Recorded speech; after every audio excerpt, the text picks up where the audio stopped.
Loch Lomond Lotto. Play for a chance to win our monthly cash jackpot amongst other prizes. Each draw gives you the chance to win while giving back to the local community. For more information, visit our website lochlomondtv.com or follow us on social media at Loch Lomond TV.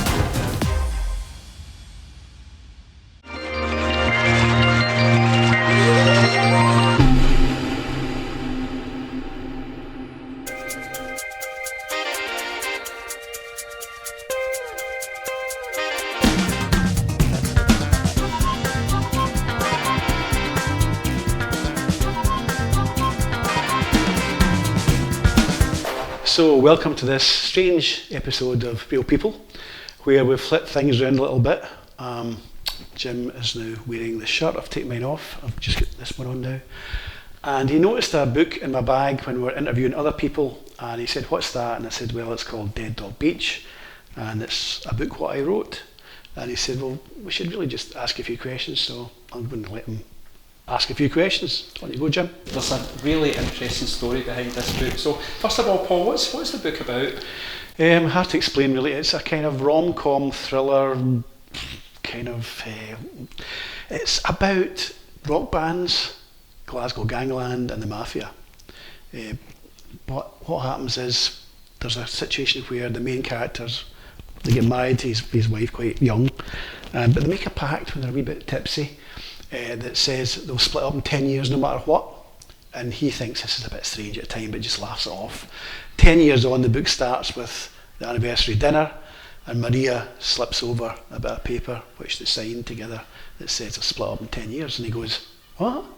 She goes, yeah, we said we would," and he's like, "No," and she takes off, and he's left a bit perplexed, and things just go crazy after that. As he and his ex-band members try and find out what's really going on and can he get his wife back or not. But yeah, there's all sorts of stuff happening along the way. So that's what it's about, kind of thing. So you mentioned the ex-band members as well, so he was in a band? He was in a band at one time, all through his youth, I guess, and played rock music, but they never really made it. But he actually broke away at one point and had a Eurovision hit with some other people in the original band. Are really annoyed about this, always have been. So it's a kind of bad, strange chemistry when they get back together to help each other. There's always this resentment bubbling under, with him having made some money and them never having made any money playing music. So there's a wee bit of that going on all the way through. The chemistry is going all the way through as well. But it's about three kind of stupid guys and also three very clever women, but I don't give too much away in that score, Right. So, and how did you come up with the idea for the storyline? This is one of the few books I've ever written that started with the title Dead Dog Beach, which I thought was quite an impactful kind of title. It makes you think about what. And is that a real place, Paul? Dead Dog Beach? It's a real place for our family, in that we went on holiday to Sardinia, where it's partly set in Scotland, Europe, Sardinia eventually. And we were on holiday on a beach, really busy beach, and the kids are in the sea playing, paddling away, and suddenly we saw people pulling their kids out of the water. Come on, out. And we thought, what's going on? And as we looked out, maybe 50 yards out, there was like hair and two hands like floating as if somebody was coming in, but not alive. So everybody started pulling my kids out of the water as well, and it's like, I don't know if you've seen in Jaws, everybody's racing out of the water onto the beach. It got a bit like that, panicky, and eventually there was just this thing in the water, like this, floating. This old man, he must have been 85 if he was a day, and he wandered into the water. He's the only one brave enough to do it. And he grabbed this thing by the hair and pulled it up, and everybody turned away like that. And it was actually a dog with long, like an Afghan type thing with long hair, and its paws had been out in front of it. And he dragged, some men came and helped him eventually when they saw it was a dog.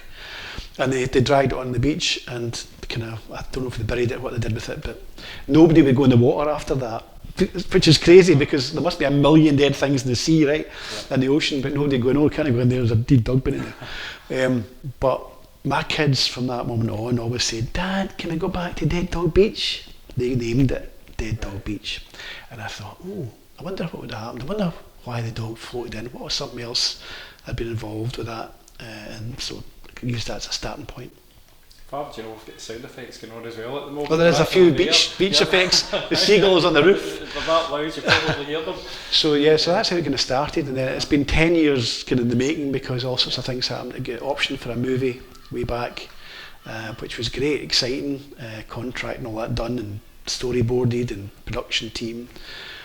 But for one reason or another, I'll not go into details, that never happened. But in the back of that, I got an agent deal in London for screenplays. But then COVID hit, and suddenly nobody was wanting to go and see people about screenplays, and it was a very much that screenplay situation in London. They met each other in clubs, and they talked about screenplays, and they didn't just post them off. You know, the actual agent I had knew all the people they wanted to talk to, but it's kind of stopped with COVID, and it put a damper on it a bit.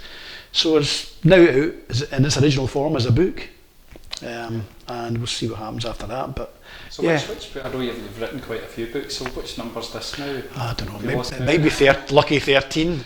Right. It might be, but it's a bit of a departure from me. There's a wee bit of language in it. So it's an adult book, really. It's not for kids. That's why it's PJ Murdoch, not Paul Murdoch. I didn't want kids going, oh, there's a Paul Murdoch book, because it's not a kid's book, okay? So it's kind of real, it's in context, because it's keeping it real.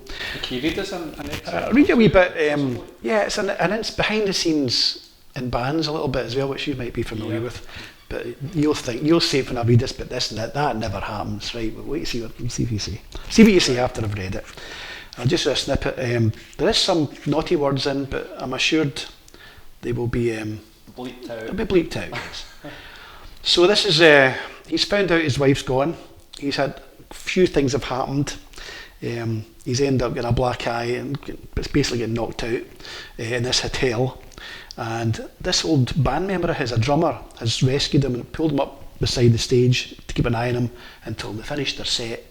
The band's away, it's just him and the drummer left, and they're tidying up the equipment at the end of the night, which is always the fun bit, isn't it? Yeah. So this is Andy the drummer talking to Ian, who's the main man. Not the same, is it? Said Andy. He pulled a bundle of shining drum stands off the stage. I cut my arms until he'd finished loading me up. I prefer the smell of stale smoke to the ming you get these days, carbolic and disinfectant. My head throbbed as I lowered the metal stands into the back of the van. On my way back to the stage, I picked up a clean burgundy serviette from the buffet table and filled it with half a dozen cold sausage rolls and a few chicken drumsticks. Andy smiled and said, "Old habits die hard." Typical Andy, always a more aggressive scavenger. When it came to leftovers, gathered up twice as much as I did in a poly bag, probably taken along for this very purpose. Then with a wink, he retrieved 2 unopened bottles from behind a curtain. "Just throw it away anyway," he says. "Not 2 bottles of unopened champagne, they don't," I said. Whatever. He nodded at a tired-looking waiter in the corner. Those little twats probably have a sideline sign selling it off. There's no way the father of the bride can keep an eye on every bottle. I shook my head. "You really are a thief, Andy." "Opportunistic," he said. "Thieving," I repeated. Outside I moaned, sliding into the passenger seat. I bit into the first of the sausage rolls. It tasted fantastic, but any pleasure was soon dulled by the thought of what had happened that night. I watched Andy pop one of the bottles and take a large swig. He almost choked in the bubbles. "You're driving," I reminded. "When did that ever stop us?" He handed me a bottle and revved up the Ford Transit. I saw his teeth flash in the moonlight as he bit down on an onion bhaji. So that's the kind of flavour of the band stuff. Yeah. Of course, we never do gather up things at the end of a gig and to eat that are left over, do we? I certainly don't. No, you wouldn't. Have done. You know, take them home for the wains, you know. Especially at the end of the buffet when everyone's been at it. I wouldn't do the wine thing. I wouldn't do that, but maybe a couple of sausage rolls would go amiss at the very end. But yeah, so it all gets, that's the kind of level, I guess. But there's all sorts of things happen, and you get to see a bit of Europe. You get to see a bit of a travel journal, I suppose, in it as well. Right. As he traipse through Europe trying to find their way back to his wife. And does he or does he not? I can't tell you To that. read the book? You need to read the book, I So guess. how do folk get the book, Paul? It's on all the usual platforms, and it's in various bookshops, including Daydreams in Mulgai. I'll give that a wee punt. We did a launch there, which was very nice of them. It's also going to be in the Loch Lomond Gift Shop in Balloch. Right, okay. If you want some signed copies, get them there. If you just want a copy of the book delivered to your door free of charge, no postage, that can happen as well by hitting this QR code that's going to magically appear. So that's basically how to get the book. Hit the QR code or get it where you would normally get books. But for me, it's best if you hit the QR code. Probably. It's $10.99, by the way. Yeah. But, so Bargain. hope you enjoy it, and thanks for letting me talk about Dead Dog Beach. No, thanks for digging me up from behind the camera as well, Paul. Paul will be back himself for the next episode, and I'll be back behind that camera doing what I do better than this. Well, I don't know. Anyway, thanks for watching. Thanks, Paul. Okay, thanks.